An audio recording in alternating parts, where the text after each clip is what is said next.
Di dalam sholat ada namanya niat. Kita ingat mengucapkan niat adalah sunnah. Yang wajib adalah melintaskan niat di dalam hati. Sudah dibahas masalah ini. Sholat duhur misalnya, bacaan niat sholat duhur sendirian. Usolli fardhu dhuhri arba' raka'atim. Mustaqbilal kiblati adaan lillahi ta'ala. Ini kesempurnaan niat. Tapi ini usolli fardhu dhuhri arba' raka'atim mustaqbilal kiblati adaan lillahi ta'ala. Usolli fardhu dhuhri, aku melaksanakan fardhu duhur 4 rakaat dengan menghadap kiblat, adaan ada bukan qadha, lillahi ta'ala, karena Allah Ta'ala. Kemudian membaca takbir. Jadi ini belum niat yang sesungguhnya, muqaddimahnya niat. Sebab niat yang sesungguhnya adalah waktu dia mengucapkan Allahu Akbar. Dan dia dalam Allahu Akbar harus melintaskan niat tersebut. Cuma niat tadi panjang. Mungkin kalau melintaskan niat itu akan menjadikan orang was-was kadang.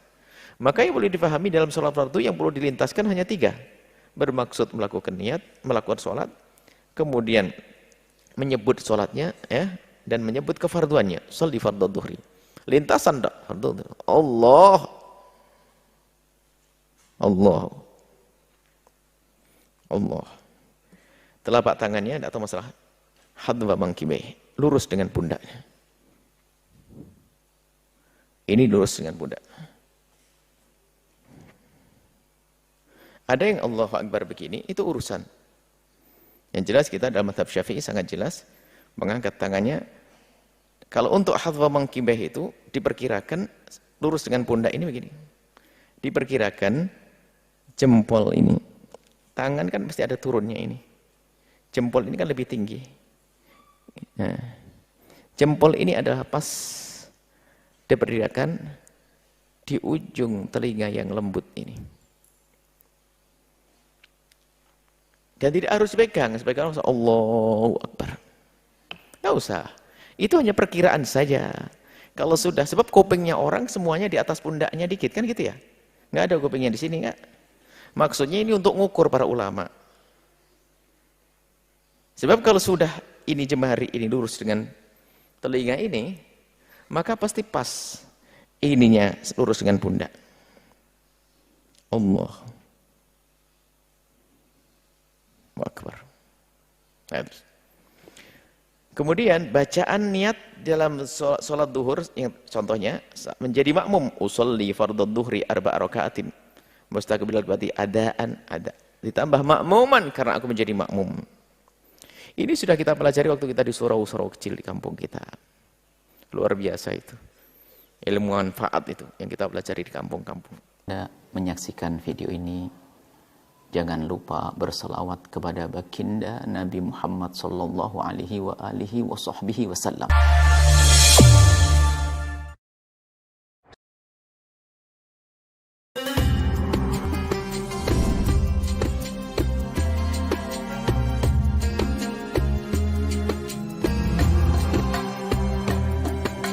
Pertama, masalah niat. Dalam hadis dikatakan innamal a'malu binniyat, segala amal dengan niat. Wa innamal likulli imri'in ma nawa, orang hanya akan mendapatkan sesuai dengan niatnya. Maka dalam masalah salat ini ada perbedaan antara mazhab Syafi'i dengan Hanafi, Hambali dan Maliki. Dalam mazhab Syafi'i dikenal dengan muqaranah, sejalan antara takbir dengan niat. Letak niat itu di mana? Kalau puasa niatnya itu sebelum sahur pada puasa fardu, sedangkan puasa sunat boleh di waktu pagi. Misalnya pada saat pagi jam 8 tiba-tiba tidak ada makanan, maka kita boleh mengatakan besok, misalnya hari Ahad, begitu pagi tidak ada makanan, idzan ana shaim, karena tidak ada makanan maka saya puasa sunat sah. Nabi melakukannya, hadis sahih, idzan ana shaim, karena tidak ada makanan maka saya puasa sunat, dengan syarat dari mulai subuh tadi tidak ada makan apa-apa. Yang sudah makan lontong sayur 2 piring nggak boleh bilang saya idzan ana shaim, tapi niat boleh di tengah perjalanan. Nah, dengan sholat berbeda. Sholat niatnya menurut mazhab Syafi'i muqaranah. Qarana yuqarinu muqarana, sejalan antara takbir dengan niat. Allahu Akbar. Qasad, ta'arat, ta'yin. Salatnya salat apa? Salat asar. Berapa rakaat? 4 rakaat. Jadi imam apa jadi makmum? Jadi makmum lillahi ta'ala. Maka dijalankanlah niat itu di dalam takbir dari A sampai bar. Allahu Akbar. Mazhab Syafi'i. Sedangkan Hanafi, Hambali, Maliki niatnya beberapa saat sebelum takbiratul ihram. Makanya jangan heran kalau Saudi Arabia imamnya itu takbirnya pendek. Allahu Akbar. Loh, kok pendek sekali? Dia niatnya kapan?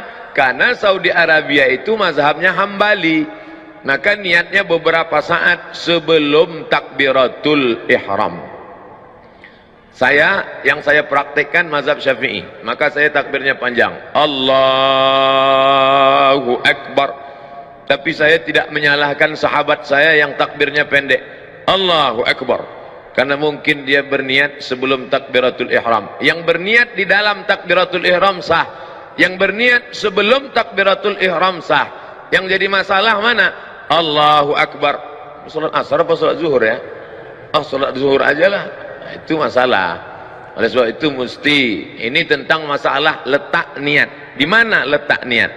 Yang kedua, pembahasan selanjutnya adalah melafalkan niat, at-talaffuz bin niat.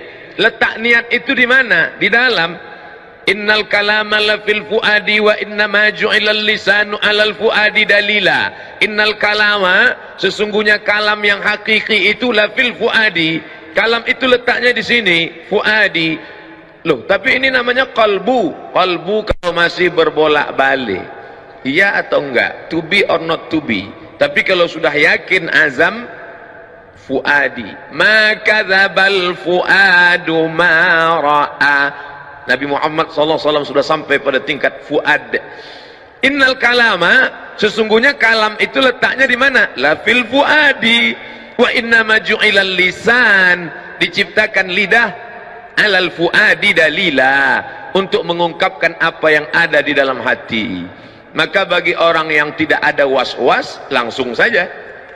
Saya sholat di samping Al-Mukarram Ustadz Arifin, saya nggak dengar beliau melafazkan niat. Tadi waktu takbir Allahu Akbar, tapi bukan berarti tidak berniat, karena niat di dalam. Buka kitab Al-Asbah wan Nadhair, Imam Jalaluddin Abdurrahman As-Suyuti meninggal 911. Mahallun niyati al-qalbu, tempat niat adalah di dalam. Tapi bagi sebagian orang dia ada was-was. Allahu Akbar. Ini salat maghrib apa salat isya? Salat qabliyah apa salat ba'diyah? Salat tahiyatul masjid apa salat tahajud? Salat witir apa salat tarawih? Maka bagi orang yang was-was, maka melafalkan niat itu hukumnya mustahab menurut mazhab Syafi'i. Usolli fardal maghribi. Berapa rakaat? Salasa rakaatin. Ada apa qada? Adaan. Jadi makmum apa jadi imam? Makmuman lillahi ta'ala. Allahu Akbar. Menurut mazhab yang lain gimana? Menurut mazhab Maliki, at-talaffuz bin niyah laisa bimasyru'. Melafalkan niat tidak disyariatkan. Menurut mazhab Hanafi, at-talaffuz bin niyah bid'atun. Melafazkan niat hukumnya bid'ah. Illa lidaf'il waswasah, kecuali untuk menolak waswasah. Bagi yang tidak waswasah, Allahu Akbar. Bagi yang waswasah, ragu-ragu, bimbang-bimbang, untuk menguatkan. Karena mungkin tadi dia di tangga ngobrol dengan orang, buka SMS, lihat WA, nelpon segala macam, begitu sampai di atas Allahu Akbar, ragu. Maka untuk menguatkan hatinya, usalli fardal asri arba'a raka'atin adaan makmuman lillahi ta'ala. Setelah kuat Allahu Akbar. Saya bahas di dalam. Yang melafazkan niat sah, yang enggak melafazkan niat sah. Jangan dipermasalahkan yang tidak masalah. Ketika kita mempermasalahkan yang tidak masalah sehingga menjadi masalah, disitulah letak masalahnya.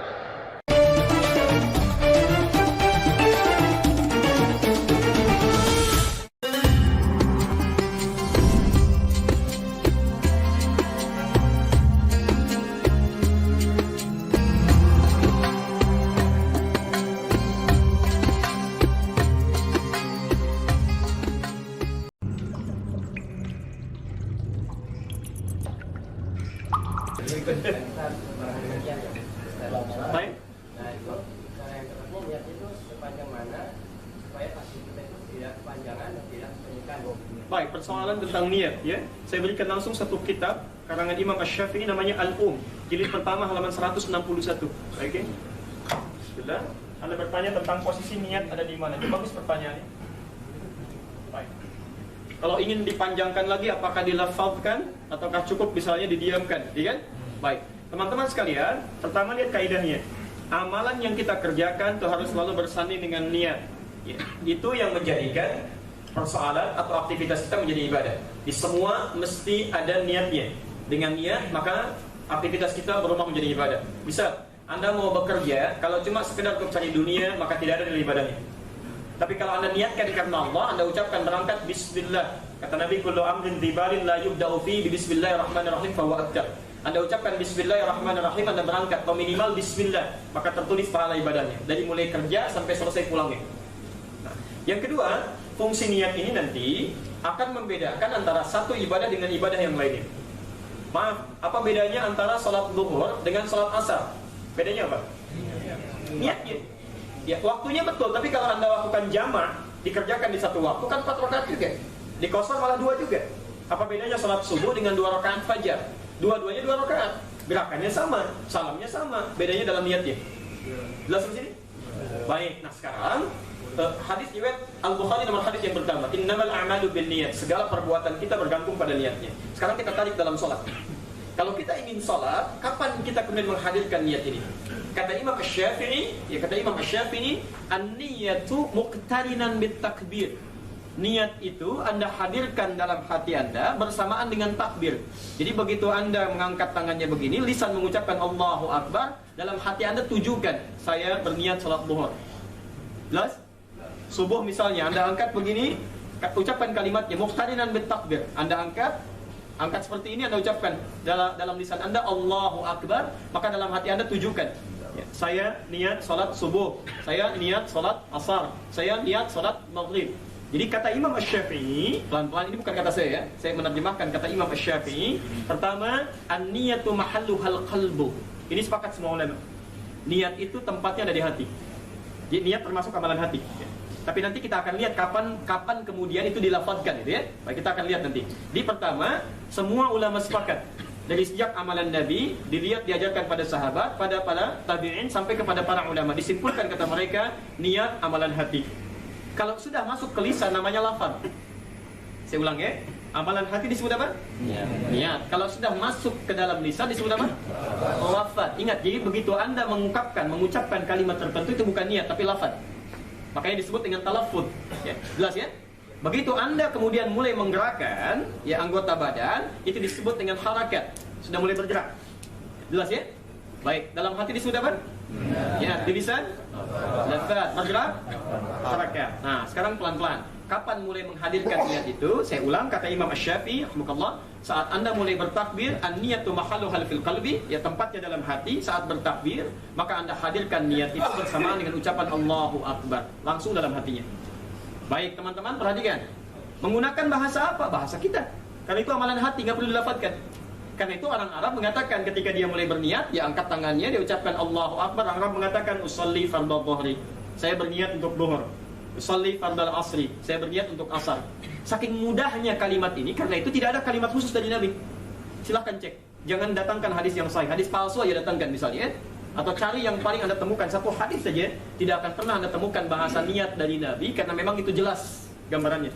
Saking jelasnya tidak perlu diterangkan kembali ya. Jelas sampai sini?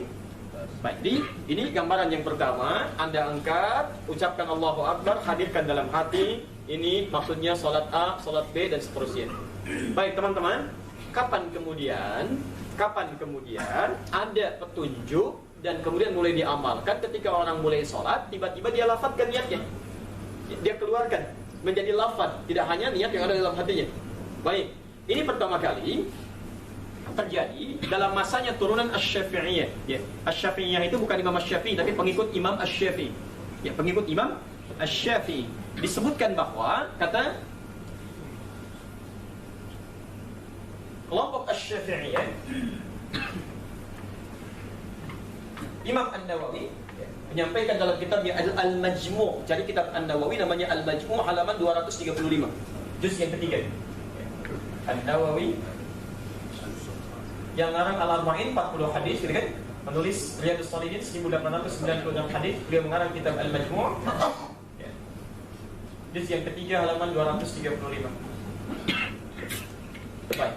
Pelan-pelan beliau mengutip di situ pendapat Imam Ar-Rafi'i bahwa ada sebagian dari pengikut Imam Asy-Syafi'i keliru memahami lafaz ungkapan Imam Asy-Syafi'i, pelan-pelan keliru memahami lafaz ungkapan Imam Asy-Syafi'i ketika menerangkan tentang niat. Ya. Beliau menyampaikan, perhatikan, Imam Asy-Syafi'i menyampaikan, adapun niat dan lafaz dalam haji dan umrah itu harus dilafazkan. Ingat, niat dan lafaz dalam haji dan umrah. Jadi ketika Anda mau haji, Anda mau umrah, Anda lafazkan itu, keluarkan untuk menguatkan niat yang ada dalam hati. Pelan-pelan. Lalu sampai sini bisa labbaik Allahumma hajjan, labbaik Allahumma umratan. Makanya Nabi ketika berhaji dan umrah beliau lafazkan untuk menguatkan dalam hatinya. Ya. Tujza'u biha, dan itu sudah mendapatkan pahala. Itu sudah mendapatkan pahala. Kama kana fis shalah, sebagaimana dalam salat ketika itu dipraktekkan tanpa harus melafazkannya. Ya, kalimat kama kana fis shalah dalam keterangan ini maksudnya sebagaimana dalam salat niat dipraktekkan tanpa harus menghadirkannya, tapi dipahami berbeda oleh sebagian dari kalangan Asy-Syafi'i mengatakan bahwa sebagaimana dalam salat itu maksudnya disamakan boleh dengan haji dan umrah. Jadi mereka mengatakan boleh saat mulai bertakbir, akan bertakbir, ya, maaf, tangannya akan mulai diangkat, maka boleh hadirkan niatnya dengan mengucapkan ya apa yang ada dalam hatinya. Maka muncullah kalimat usolli fardhu dhuhri, usolli fardhu asri, usolli fardhu maghrib. Baik, dikomentari ini dengan beragam oleh para ulama. Apa di antara komentarnya? Pelan-pelan, Imam Malik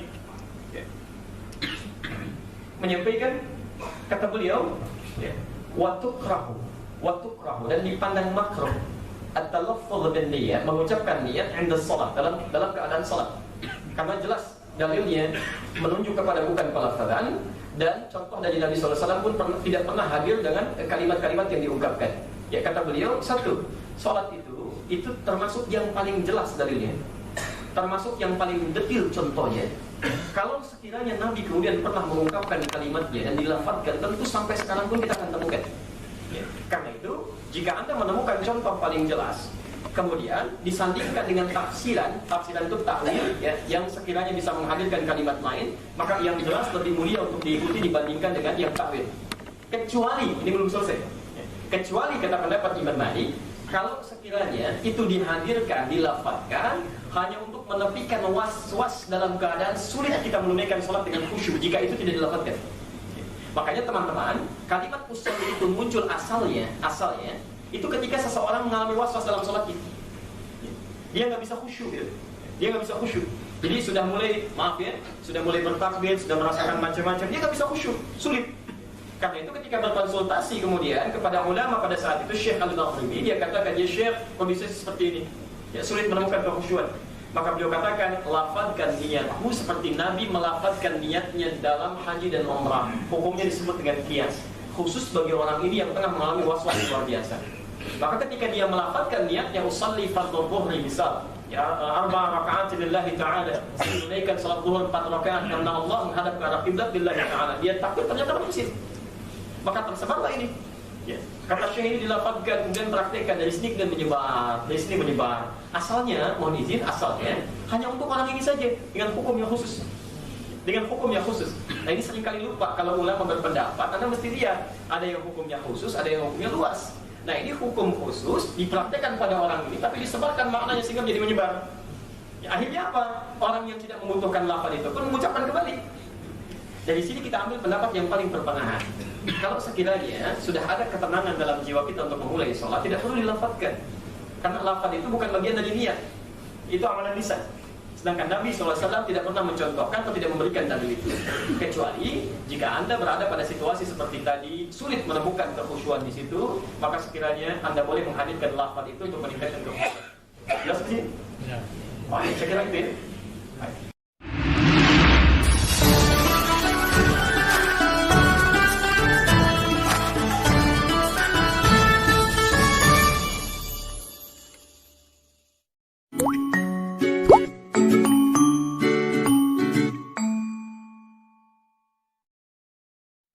Dasarnya mana? Para ulama yang mengatakan seperti ini tidak pernah mengatakan bahwa talaffuz bin niyah fi shalah wal wudu anjuran Rasulullah SAW, tidak pernah. Tetapi dasarnya kias. Dikiaskan ke apa? Yang pertama, mengucapkan ibadah.